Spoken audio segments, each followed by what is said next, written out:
Fala pessoal, boa noite. Aqui é Tiziano Gadelha, advogado, professor, mentor e fundador de startups. Hoje, pessoal, como combinado na nossa live, eu vou analisar o relatório da Distrito. A Distrito, que é uma plataforma de inovação para startups, que unifica tanto os investidores quanto as startups e as corporações. Ela todo ano realiza um relatório, ela elabora um relatório analisando o mercado, tá?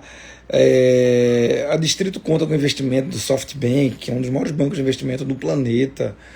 Tem a Upload também, que é a Upload Ventures, que é quem faz investimentos em early stage das startups que são mapeadas pela Distrito. E bom, eu depois eu falo um pouquinho mais efetivamente sobre a Distrito, tá, gente? Bom, um disclaimer aqui para quem já conhece. Eu tô vendo aqui, meu amigo Rogério já conhece, meu amigo Tiago, minha amiga Maria, tem um pessoal aqui que já conhece e a gente já conversou em outras ocasiões. Vejam, o relatório é muito extenso, tem mais de 100 páginas. Eu vou analisar rapidamente algumas questões e acho que num outro momento eu vou entrar para a vertical Brasil, tá? Eu vou entrar para a vertical apenas do mercado brasileiro. Mas vamos lá. Gente, nesse relatório que tratou do ano de 2023, uma coisa é importante a gente falar para quem não tem muita afinidade com o tema startups. Nesse relatório, nessas análises, a América Latina é compreendida como um país e não como uma região, tá? Não é a Distrito que está inovando fazendo isso. De uma forma geral, todo mundo, quando lê os aglomerados, os agrupamentos, vamos falar assim, de países, compreende que a América Latina é um único país, beleza? E então, se a gente pensar em América Latina como um único país, a gente tem um PIB de mais ou menos 6,5%, 6,6% do planeta, só América Latina. Aí você diz, pô, isso é legal, né? Então, se você considerar que isso representa 8,5% da população mundial, existe um descompasso aí de você ter mais gente do que recursos financeiros. Para quem gosta de matemática, vai entender a conta que eu estou fazendo. A gente está falando de mais ou menos 25% de descompasso entre esses números, tá? Obviamente no Brasil, o Brasil ele figura liderando esse grupo da América Latina, tanto em população quanto em renda. O nosso PIB é superior a todos os outros. A gente lidera com a grande folga o ranking na América Latina, tá? Bom, pessoal, as verticais que mais têm startups, os setores que mais têm startups no nosso país são saúde, educação, agronegócio. E, bom, esses três já representam muita coisa. E o setor de tecnologia jurídica, que perpassa por todos esses outros, tá? A gente tem a Associação Brasileira de Legal Law Techs, a B2L. A B2L, ela faz um trabalho importantíssimo, inclusive ela tem um radar dela também. Acho que outro dia a gente pode fazer um vídeo, uma live falando sobre isso. E ela analisa, ela acompanha as startups que oferecem serviços para o mercado jurídico. Mas, bom, o tripé que movimenta, de fato, o mercado de startups no Brasil é saúde, educação e setor agro. Acho que isso não é novidade para ninguém, né, gente? Bom, mas tem um número aqui que eu encontrei e me assustei um pouco, eu confesso, que é o seguinte: a taxa de desbancarização no Peru, que é o país mais desbancarizado, ou seja, as pessoas têm menos a formalidade de ter conta em banco e tal. Você tem quase que metade da população sem conta em banco, sem conta em nenhum banco. 43% da população não tem conta em um banco sequer. No Brasil, esse número despenca para 16%, principalmente pelo fenômeno roxinho, pelo fenômeno Nubank, que tem aí quase que metade da população brasileira com o seu cartão, com sua conta do Nubank, tá? Uma outra questão importante, mas aí nos coloca num certo protagonismo mundial, é o seguinte. O Brasil é responsável por desculpa, a população brasileira ela tem 76%, 76% da população brasileira tem acesso à internet, enquanto que essa média global cai para 60%. É claro que se a gente for comparar Brasil com os Estados Unidos, com a Alemanha, com a Inglaterra, a gente está bem atrás. E é claro que quem faz esse descompasso são os países mais pobres do planeta. Então, me parece que a gente já tem um certo avanço. Poxa, eu estou falando que 3 em cada 4 pessoas no Brasil já tem um mínimo acesso à internet, tá? E de novo, se a gente considerar a América Latina um país, a gente está aí como o quinto ou o sexto agrupamento no mundo. Aí veja que interessante, a Argentina, que todo mundo fala mal, que é um país que está super quebrado, super complicado e tal, é o quarto país no mundo com taxa de penetração da internet. Em primeiro lugar, obviamente, Alemanha. Segundo lugar, o que me assusta, Chile. Chile é o segundo país com mais pessoas conectadas à internet no planeta. Em terceiro lugar é que vem os Estados Unidos. Tudo bem que eles estão muito pertinho. Alemanha com 95%, Chile com um pouquinho mais de 92%, Estados Unidos também logo atrás. E a Argentina com 88% e Brasil com 81%. Isso é coisa importante a gente entender, pessoal, porque quando você está empreendendo, quando você está advogando para uma empresa que refuta a internet, cara, suspeite que aquele trabalho é provável que ele não ganhe muito campo. Ah não, Tiziano, mas olha, eu advogo para um supermercado e tal, e eles não têm e-commerce, não tem nada, não tem rede social, não tem nada. Que... Legal, eles estão ganhando muita grana, sempre ganharam e tal. Legal, mas em algum momento esses caras vão ficar estagnados. E quem está estagnado não cresce, tá?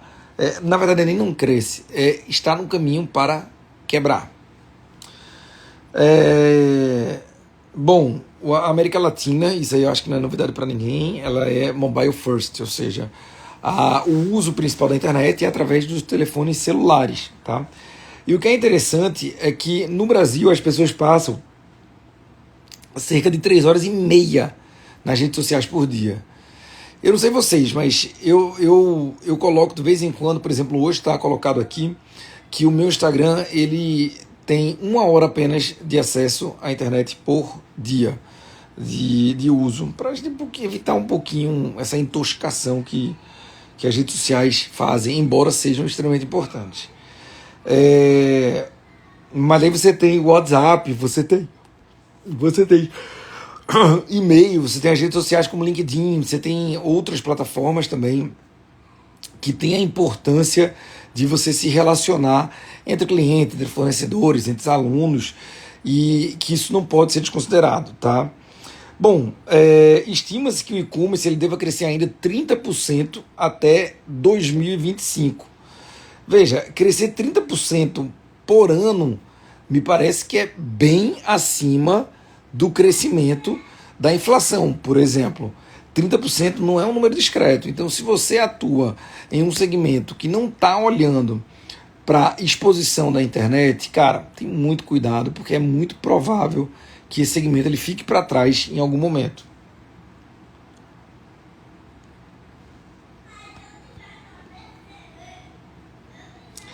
Pessoal, o boom de startups aqui no Brasil, ele se deu lá nos idos de 2014, mais ou menos, 13 para 14. Até então, desde os anos 2000, que é quando isso começou a ser mapeado, a gente tinha cerca de 150, 130, 140 novas startups por ano. Quando chegou em 2012, pela primeira vez rompeu a barreira das 1.000 novas startups no ano. E em 2013, esse número aumentou para 1.240. Então, de 2013 em diante, foi que esse número deu uma pipocada, tá? Hoje em dia, deu uma estabilizada de 2021 para cá. 2021 tivemos 22.156 novas startups, 2022, 22.699, ano passado 22.750. Note que, embora crescendo, a taxa de crescimento ela tem sido um pouquinho menor, ela está sendo achatada. É possível, inclusive, que esse ano, por exemplo, ela reduza. Eu acho difícil, mas matematicamente é possível. É... Bom, como eu falei para vocês, o Brasil é o maior mercado em número de startups da América Latina, isso aí não me parece ter dúvidas. E vocês sabem qual é o maior segmento das startups? São as fintechs. Eu falei no Nubank, mas não tem só Nubank. Você tem Nubank, tem a Creditas, você tem o Inter, tem várias plataformas que ou são fintechs essencialmente, ou elas têm alguma solução passando por uma fintech. Você veja, um e-commerce, mais cedo ou mais tarde ele vai lançar um cartão de crédito. Mais cedo ou mais tarde vai lançar uma conta digital. Mais cedo ou mais tarde. Porque veja, é o dinheiro trabalhando pelo dinheiro. É interessante isso, pessoal. Quando eu converso com engenheiros, o pessoal fica um pouco chocado. O pessoal que não é muito ligado na inovação, né? Porque o engenheiro está habituado ao tijolo sobre o tijolo. Não está habituado com o intangível. Nesse mundo de startup, nesse mundo da internet, o que mais dá dinheiro é o que menos está materializado. Tem lá os 6Ds da digitalização, né? Então, isso aí a gente pode conversar outro dia também. E o Brasil ele tem uma posição favorável nesse aspecto de ter empresas digitais, tá? Uma informação interessante é o seguinte: tem alguns fundos de investimento, a Bossa Nova, por exemplo, que eu participo, é um deles. Tem um foco em investir em operações B2B, ou seja, business to business. Não é por acaso. No Brasil, mais de 50%, 50,5%, mais ou menos 50,6%, o público-alvo das startups é o B2B, ou seja, é um negócio que está comprando para eventualmente prestar um serviço para o cliente final. E o modelo de negócio aqui é de SaaS. SaaS é quando você usa uma plataforma, você paga um licenciamento da plataforma, tá? É um software que você aluga, um CRM, um RP, alguma coisa assim. E em segundo lugar, com um terço, gente, das movimentações do modelo de negócio, você tem o transacional. São os bancos, por exemplo. O banco não está preocupado em te licenciar a plataforma deles. Não, ele quer que você use a plataforma. O que ele quer é que você faça as transações lá dentro. O que ele quer é que você compre Bitcoin e guarde lá com ele. Quer que você use o cartão de crédito dele. Quer que você use o investimento dele. Então, esse modelo de negócio ele é o segundo maior do Brasil. Mas nota que ele tem um terço dos adébitos do primeiro, que é o SaaS. E o público-alvo, se você considerar o B2B, né, total e o B2B 2C, você tem aí cerca de 56%. Gente, 56% é um número bem significativo. Poxa, eu estou falando que 3/5 basicamente da população, do público-alvo brasileiro é um público-alvo empresarial. Isso diz alguma coisa importante. Se você está criando uma nova rede social, se você está criando algo que é para o consumidor final, você vai dizer, não, mas no Brasil tem 200 e poucos milhões de brasileiros e tal. Tudo bem, mas tenha cuidado, faça aquela análise do TAM, SAM e SOM. Compreenda qual é o mercado existente, qual é o mercado real e qual é o mercado efetivamente alcançável. Porque não adianta você fazer a conta, no mundo tem 7, 8 bilhões de pessoas, tudo bem, você vai atingir esses bilhões. Mas o WhatsApp conseguiu, tudo bem, beleza, você vai ser o próximo WhatsApp? É difícil. O Schumpeter, Joseph Schumpeter, ele dizia, o austríaco, isso. Ele dizia que é mais fácil você fazer uma inovação incremental, tem mais impacto econômico uma inovação incremental do que uma inovação radical. Isso quer dizer o seguinte: ao invés de você dizer, eu vou reinventar a roda, vou criar algo antiaderente que vai voar e não sei o que.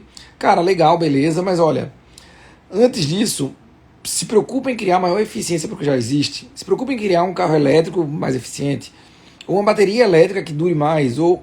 Veja, esses impactos, eles serão muito maiores em seu conjunto do que um isoladamente. Eu vou criar um carro que não precisa de combustível nenhum, nem de combustão, nem de eletricidade e tal. Tudo bem, cria. Quanto vai custar isso? Não parece que vai ser muito barato, não. Olha esse legalzinho aqui do iPhone ou do Instagram. É ridículo, mentira do sério, mas bom.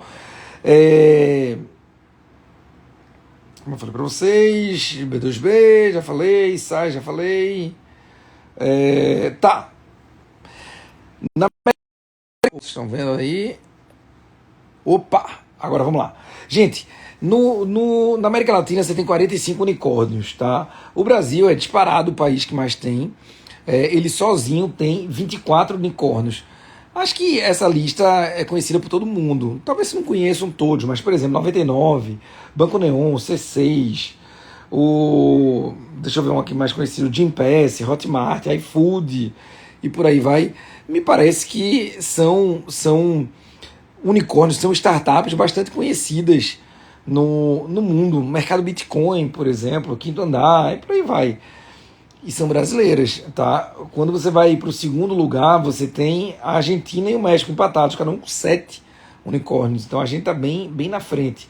Agora veja o que é interessante. Os tickets, os aportes. Opa, pronto. Gente, desculpem aí esse pequeno problema técnico. Vejam, quando a gente está considerando o ticket, o cheque que as startups recebem, você tem a Kavak no México que recebeu 1 bi 570 milhões de dólares. Enquanto que no Brasil quem mais recebeu foi o Nubank, com 2 bi 178 milhões de dólares. Veja, eu não sei se a distância é tão grande, tá? O número 2 do Brasil foi a Creditas, recebendo já 881 milhões. Ou seja, a Kavak, se fosse brasileira, estaria em segundo lugar. Então, não é algo discreto, não é algo a se desprezar quando se está analisando o contexto regional. Outra questão importante da gente notar nas unicórnios, nessas empresas que valem mais de 1 bilhão de dólares, é que na América Latina, o primeiro lugar disparado do segmento delas é o de fintechs. Como eu falei para vocês, é mais plausível você atuar com algo que é muito intangível, é mais barato. Eu não estou dizendo que é fácil, mas é mais barato. É mais barato você montar uma operação financeira do que uma indústria. Imagina, agora eu vou montar uma nova indústria de cana-de-açúcar. Cara, ninguém monta uma usina de cana-de-açúcar hoje em dia. Não. Não, mas veja, o pessoal ganha muito dinheiro. Ganha, mas foi um investimento feito lá atrás. Hoje em dia elas não se pagam, se você construir uma nova. Em segundo lugar, o Retail Tech, o setor varejista. Não é à toa que a Magalu está aí crescendo pra caramba. A Submarino teve problema, a Americanas teve problema, tá? Um problema contábil, um problema talvez de governança. Mas em termos de movimentação, cara, veja a Amazon.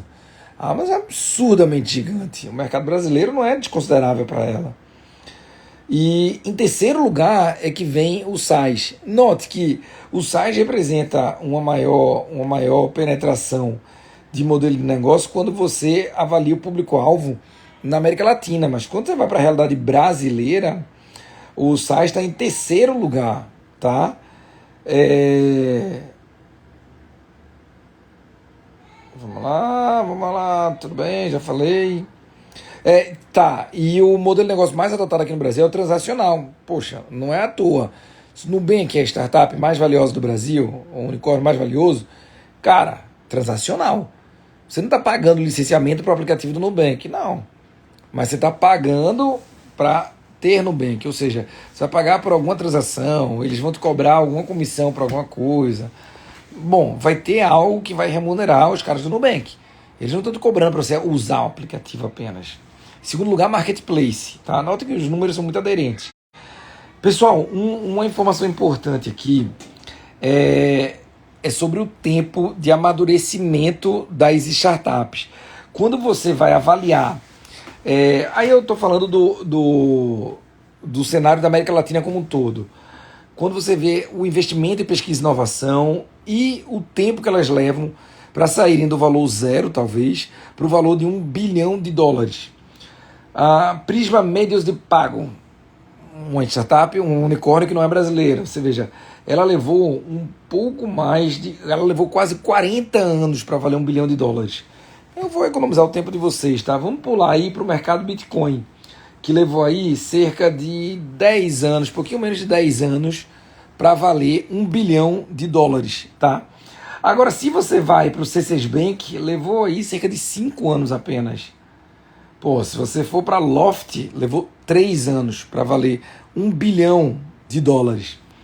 Notem como é interessante esse número, como ele é representativo, né? Você acha que montou um negócio, tem que ser unicórnio? Nem sempre. Existe um caminho, existe um track record que as startups precisam acumular. Agora, de fato, se a gente pensa que a América Latina está muito bem obrigado, cara, vamos olhar mundo. Quando a gente analisa mundo, a América Latina representa apenas 4% do número de unicórnios no planeta. Veja, se a gente tem cerca de 6% do PIB, 6,6%, como é que a gente representa só 4% dos unicórnios? De novo, é um terceiro número aí para vocês compreenderem como a gente está atrasado. 8,5% da população, 6,6% do PIB e apenas 4% do número de unicórnios. Ou seja, estamos ainda vivendo lá atrás, quase que na manufatura, digamos assim. Não, senhor, mas você falou que tem um monte de unicórnio legal e tal, que tem um monte de oportunidade. E é isso que eu falo para vocês, veja, empreender num país que ainda não está no seu ápice tecnológico é muito mais fácil do que empreender no país. Desculpa, é muito mais fácil, não. Dá muito mais retorno do que empreender num país onde é mais fácil, tá? O meu amigo Gui pode dizer isso. Meu amigo Gui, que é um baita empreendedor, faturou mais de 200 milhões aí no ano passado e tem uma carreira expressiva internacional. Gui Peixoto, depois quem quiser olhar lá no perfil Somente Gui, Gui pode falar sobre isso. Cara, você vai para os Estados Unidos, você vai para o Vale do Silício, por exemplo, tá havendo uma migração, o pessoal tá saindo da costa oeste e voltando para a costa leste, não é voltando, é indo para a costa leste, não só por tributação, como por diversos outros problemas sociais, inclusive, tá? E lá é onde concentra o maior número de unicórnios do planeta. Mas, gente, olha só, você ter muitos unicórnios significa que o mercado está maduro, mas significa também que você tem menos oportunidades. Se no Brasil você tem esse problema todo, problema social, população, 200 e poucos milhões de pessoas, 200 e poucas milhões de pessoas, gente que precisa aprender e não sabe de muita coisa, você tem muitas oportunidades aqui. Então veja, olhem lá para fora, mas nunca pensem que a grama do vizinho é mais verde. Olhem lá para fora como referência, como aprendizado, tudo, etc. Então, claro, mas compreendam que no Brasil você ainda tem muita oportunidade para inovar. O Brasil é um país cheio de problema. Então você vai encontrar algo que você possa fazer aqui e consiga ganhar respaldo na sua atuação, consiga ter retorno financeiro. Bom, deixa eu ver aqui, Zé Menezes. Tá, os números são muito pequenos, esse aqui não falo nem a pena falar aqui para vocês. Só para vocês ficarem tristes aí com isso, a América Latina foi o 7º maior mercado em volume de investimentos em startups. Só que vejam a discrepância, gente. O volume de investimento em bilhões de dólares nos últimos 4 anos nos Estados Unidos foi de 770 bilhões de dólares. Se você considerar a América Latina inteira, não chegou a 37 bilhões de dólares. Gente, eu estou falando de uma diferença de mais de 20 vezes. 20 vezes de diferença, não é brincadeira. Você tem um investimento aí nos Estados Unidos, 770 bi, e na América Latina inteira de menos de 37, cara, é muito discreto. A gente precisa melhorar muita coisa aqui. As rodadas de investimento também seguem esse número. A América Latina aí só melhora um pouquinho. Ao invés de estar em 7ª colocada, está em 5ª. Os Estados Unidos continuam em primeiro lugar. Reino Unido e China, eles trocam de segundo para terceiro, de terceiro para segundo. Mas bom, um impacto disso, gente, é no late stage, ou seja, as fases iniciais do investimento, você pode chamar do seed, que é o investimento de semente, o early stage, que é pequenininho ainda, e o late stage, que algumas pessoas até chamam de late early stage. Não gosto muito dessa terminologia, mas algumas pessoas chamam assim. Isso é para dizer que você está no investimento inicial, mas meio que retardatário, ou seja, você já poderia estar entrando numa rodada de investimento maior, mas não entrou por algum motivo. E aí, esse foi o mercado que mais teve desafio na prospecção de investimentos. Tá? Obviamente, o Brasil, como eu disse, tendo a América Latina, ele lidera vários aspectos. Em termos de volume de aportes em startups, o Brasil tem 219 milhões de dólares, é um volume muito pequeno, tá? Mas o México vem em segundo lugar com 53 milhões, 4 vezes menor. Colômbia vem depois com 47, Argentina com 24, Chile com 15. Os números aqui são pequenininhos ainda. Isso significa que você tem muita oportunidade, muita. Tenha certeza que o capital estrangeiro está olhando para cá e está entrando aqui. Eu entrei recentemente em alguns special deals, agora eu sou investidor da Discord, agora eu sou investidor da OpenAI, agora eu sou investidor de algumas plataformas que a Bossa Nova fez em parceria com fundos de investimento estrangeiros. Por quê? Porque é mais interessante você ter uma besteirinha em cada um desses e ter, sei lá, 10, 5, do que você pegar todo o seu dinheiro e botar em um canto só. Não dizendo, mas ó, o imóvel da minha vida, então, beleza, tem a casa própria, tá bom. Vai comprar o segundo imóvel de investimento? Cara, pensa que se vale a pena deixar no imóvel. Imóvel tem a manutenção, tem a vacância, tem a reforma, tem um monte de coisa. E eu adoro o mercado imóvel, tá? Mas eu digo o seguinte, nenhum mercado é tão bom, nenhum mercado é tão sólido quanto o de startups. Agora você precisa saber investir. Ah, Tiziano, eu tenho 100 mil reais, eu invisto em algum fundo especificamente e tal, ou invisto direto na startup? Cara, minha recomendação, se você vai começar a investir, jamais vá direto na startup. Não, mas eu tenho um bom advogado e tal. Não é questão de advogado. A questão é, você vai investir em 10 startups, 8 vão quebrar, uma vai performar meia bomba e uma talvez dê bem. Só que se você não sabe onde você está metendo seu dinheiro, talvez você esteja investindo nas outras startups que não vão prosperar.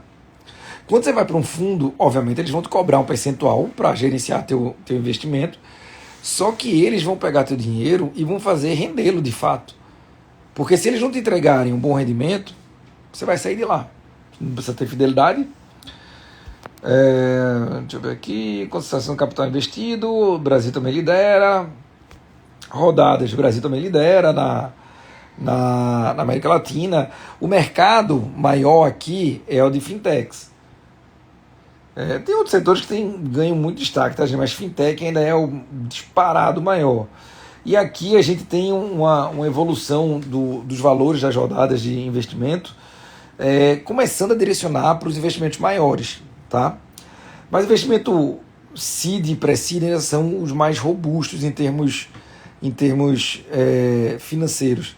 No Brasil você tem aqui, por exemplo, vou pegar ano passado, você teve 126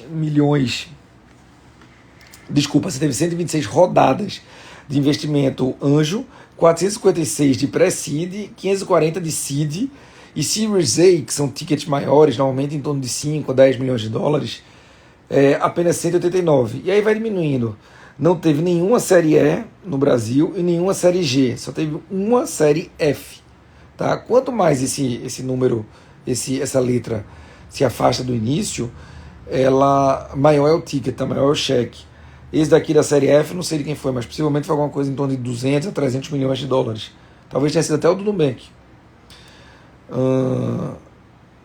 Bom, pessoal, isso é o que o relatório mostra pra gente, são várias informações, mas isso são as informações que eu queria destacar por hoje, para trazer para vocês, para mostrar como a gente precisa compreender, a gente precisa ler os ecossistemas de inovação de duas formas. Os mercados maduros, onde mais você pode aprender, e os mercados em desenvolvimento, onde você mais pode ter retorno. Veja, se você quer empreender nos Estados Unidos, lá vai ser fácil você montar uma startup, vai ser fácil você... não, eu vou criar uma solução para você. Beleza, alguém possivelmente já criou. Não, você está dizendo que lá eu não tenho o que fazer? Tem, claro que tem. Mas note que os brasileiros que estão emigrando isso para lá, eles não estão atuando, via de regra, em atividades de ponta tecnológica. Alguns estão. Tem um cliente nosso querido, a Incógnita, de André Ferraz, que está lá no Vale do Silício, está estouradaça. Mas veja, os caras são revolucionários no mundo. Para você ir para os Estados Unidos e ser um player muito relevante, você tem que tirar uma onda no mundo. Então o que eu quero falar sobre isso é que se você tem uma inovação para aplicar no Brasil, você vai resolver um problema de uma forma muito mais fácil. Talvez seu retorno seja muito maior. Quando você vai para os Estados Unidos, você vai para a Europa, você vai para algum país que está mais desenvolvido, que a economia está mais consolidada, é muito mais difícil você ter um retorno. Claro que você vai ter retorno, os mercados lá estão mais maduros. A questão é, vão comprar contigo ou vão comprar com o teu concorrente? Por isso que dizem que aqui no Brasil é aquela história, em terra de cego, quem tem olho é rei. Então aqui a população não tem tanto critério. Tem algumas startups que a gente acha maravilhosas, mas que quando você vai para o exterior tem soluções mas muito mais avançadas. Então o Brasil termina ficando um pouco atrás nesse aspecto. Beleza, pessoal? É isso. Eu agradeço a todo mundo que participou até agora, quem mandou pergunta, quem interagiu, quem pediu esse tema. Muitas pessoas mandaram mensagem para a gente pedindo esse tema, pedindo para nós comentarmos sobre esse relatório que saiu há pouco tempo. E é isso, eu espero encontrá-los em outras ocasiões. Não esquece de, se gostaram, de seguir a gente tanto aqui no Instagram, quanto lá no YouTube, no TikTok, nas redes sociais como um todo. E o mais importante, sai divulgando isso para os teus amigos, porque quanto mais gente envolvida, quanto mais gente assistindo, mais conteúdo a gente vai gerar. Beleza? E não esquece de ativar lá o sininho das notificações. Não esqueçam de ativar o sininho das notificações para vocês ficarem sempre informados sobre qualquer lançamento de conteúdo novo. Beleza, gente? Sou Tiziano Gadelha e encontro vocês na próxima live. Valeu, gente. Um abraço.